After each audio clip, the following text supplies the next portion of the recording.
இடத்துக்கும் அன்பு செலுத்துங்கன்னா எல்லா இறையும் சொல்லுதான். அந்த கடவுள் சொல்றதே மறுத்து அங்க ஒரு பெரிய பிரச்சனை நடக்குது அப்படின்னா அங்க இருக்கிற மக்கள் தான் நம்ம கவனிக்கணும். பெண்கள் ஆக பெரும் ஆற்றல் படைக்கும். அதை ஒரு கட்டத்துக்குள்ள சுருக்குறதும், ஒரு வீட்டுல இருக்கிற ஒரு சமையல் வேலையா இருக்கட்டும், அல்லது கழிவறை சுத்தம் செய்யறதா இருக்கட்டும், இல்ல ஒரு சில விளம்பரங்களுக்கு பெண்களை மட்டுமே ஒரு முன்னிலைப்படுத்தி அதாவது ஒரு காரண பொருளாக மாற்றி பயன்படுத்துவது ஏற்கவே முடியாத ஒன்றா இருக்கும். ஒரு ஒரு விளம்பரம் வருது, ஒரு கழிவறையை சுத்தம் செய்யக்கூடியதாக ஒருத்தர் உள்ள அந்த வீட்டினுடைய பெண்மணிக்கு சொல்லி தராங்க. ஒரு கழிவறையை சுத்தம் செய்வது அந்த வீட்டுல பயன்படுத்தக்கூடியவர்கள் ஆண்களா இருக்கட்டும் பெண்களா இருக்கட்டும் எல்லாருக்குமே செய்யலாம் இல்லையா? அவங்களுக்கான சம பங்கீடு பேசுவோம். இல்ல அவங்களுடைய வீட்டு கழிவறை அதை சுத்தம் செய்யறதுல அவங்க பயன்படுத்துறாங்க. அதுல எந்த தவறும் இல்லை. அதை குறிப்பா அதை பெண்களுக்கு மட்டும் செய்வது, சமையல் விளம்பரமா அதை பெண்களை மட்டும் காண்பிப்பது அப்படிங்கிறது ஒரு சில விளம்பரங்கள்ல நம்ம ஆணையும் சேர்த்து காண்பிக்கிறத பாக்குறோம். ஆனா பெண்களை மட்டுமே மையப்படுத்தி செய்யறது, அவங்க போக பொருளா பாக்குறது, பல சினிமாக்கள்ல சம்பந்தமே இல்லாத கதைக்கு தொடர்பு இல்லாத பெண்களை நடனமாட செய்வது, அது மதுபான குடிப்பாளர்கள நடனமாட செய்வது, இது போன்ற இடத்துல மட்டும் பெண்களை நீங்க பார்க்காதீங்க. அப்படி ஒரு பார்வையில் பெண்கள் இல்லை. அவர்களுக்கு மிகப்பெரிய வலிமை இருக்கு, திறன் இருக்கு. அவங்களை மாற்றிக் கொள்வதற்கான மிகப்பெரிய ஒரு வாய்ப்புகளை உருவாக்கி கொடுப்பதற்கான விடயங்களாக தான் இது அமைய வேண்டும் அப்படின்னு. மொழி அழிந்தால் இனம் அழியும் அப்படின்னு சொல்லிட்டு அண்ணன் சீமான் அவர்கள் சொல்லி இருக்கிறாங்க. அது ஒவ்வொருத்தரும் ஏற்றுக்கொள்ளப்பட வேண்டிய கருத்து. இந்த ஒரு சொல்லாடல் அவர் பல்வேறு விஷயங்களை சொல்லியிருக்கிறாரு. உண்மையிலே எனக்கு மொழி சார்ந்த இந்த புரிதலை ஏற்படுத்துறது அவர் தான்.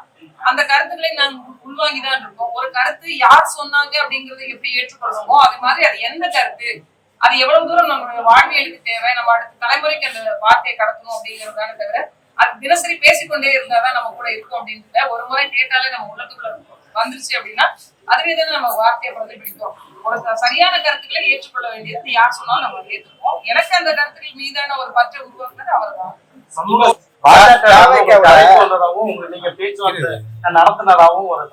எல்லா கட்சியோடையும் சொல்லியிருக்காங்க. எந்த கட்சிங்கிறத நான் ஒரு தான் சொல்றேன்.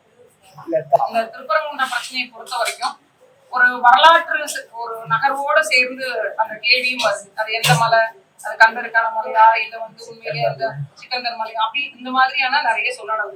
நீங்க வரலாற்று தேடுதல் இல்லாம இது எதை சார்ந்தது அப்படின்னு நம்மளால சொல்ல முடியாது. ஆனால் தற்போதைக்கு இருக்கக்கூடிய சூழல்ல மக்கள் சார்ந்து, ஒரு மதம் சார்ந்து அல்லது சாதி சார்ந்து எந்த பிரச்சனையும் வராம அங்க இருக்கிற மக்கள், அங்க வாழ்றாங்கல்ல, நம்ம வெளியூர்ல இருந்து போயிட்டு ஒரு விஷயத்த முன்னெடுக்கிறதுக்கும் அங்கே வாழ்ந்துட்டு இருக்கவங்க நாங்க இணக்கமான ஒரு வாழ்வியலை வாழ்றோம் அப்படின்னு அவங்க சொல்லும் போது அந்த இடத்துல பிரச்சனை வருவதோ பிரச்சனையை உண்டாக்குவதும் அதை சார்ந்து நீதிமன்றத்துக்கு போதும், இல்ல நீதிமன்றம் ஒரு தீர்ப்பை கொடுக்குது அதை இவங்க சரி பண்ண விட மாட்டேங்கிறாங்க, அந்த தீர்ப்பை நடைமுறைப்படுத்த விட மாட்டாங்கன்னு சொல்றதும் என்னை பொறுத்த வரைக்கும் இணக்கமா இருக்கக்கூடிய மக்கள்ல ஒரு பிரிவை ஏற்படுத்தியிருந்த ஒரு சுதர்க்கமான ஒரு சூழ்நிலையா அது மாற வேண்டாம் அப்படின்னு நான் நினைக்கிறேன். அங்க இருக்க மக்கள் அதை சிக்கல்னு சொல்றாங்களா, அந்த முன்னெடுப்பை அவங்க எடுப்பாங்க. அந்த முன்னெடுப்பை அவங்க எடுக்கட்டும். அப்ப நீங்க மற்றவர்கள் துணை நிற்பதற்கு துணை நில்லுங்க. இப்ப எனக்கு பிரச்சனை இல்லைன்னு அவங்க சொல்லும் போது அந்த இடத்துல ஒரு மிகப்பெரிய ஒரு இக்கட்டான சூழ்நிலையை உருவாக்குறாங்க.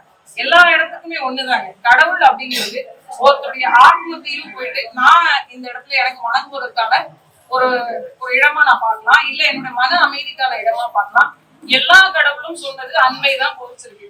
அமைதியா இருங்க, நல்வழியா இருங்க, மத்தவங்களை காயப்படுத்தாதீங்க, மத்தவங்களை கஷ்டப்படுத்தாதீங்கன்னு தான் எல்லா கடவுளும் சொல்லி இருக்கும் போது ஏன் இந்த பிரிவு? ஒற்றுமையா இருங்க, எல்லா உயிர்களிடத்தும் அன்பு செலுத்துங்கன்னு தான் எல்லா இறையும் சொல்லுதுதான்.